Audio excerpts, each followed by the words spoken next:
Hi, let's quickly summarize what we've discussed in the last two videos. Suppose that m and n are whole numbers and n is not equal to 0. Then define the expression m divided by n to be the length of one part when a segment of length m is partitioned into n equal parts. So now we have a meaning for m divided by n even when m is not a multiple of n. And this is the definition. And using a very specific example, we also convinced ourselves that m divided by n, which we defined to be the length of one part, and that the length of that one part is in fact m over n. That's what we convinced ourselves. Even though we used a specific example, the same argument would work for any other numbers.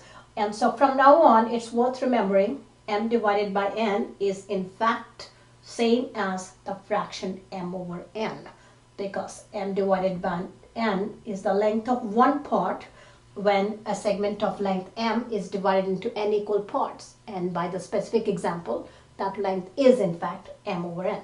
So from now on we will not be using the division sign anymore, because m divided by n will always be replaced by m over n.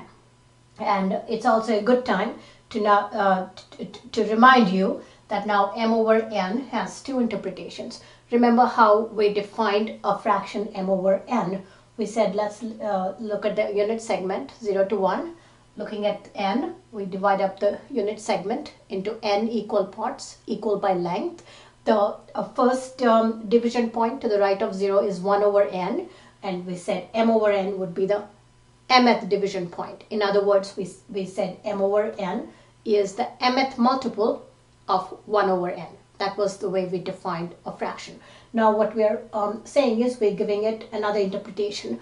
We are saying m over n can also be thought as a segment of length m when you partition it into n equal parts.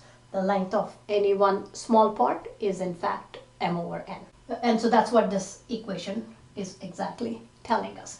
By definition, m divided by n is the length of one part when a segment of length m is partitioned into n equal parts, and this equation, this one is telling you m over n is the length of one such part.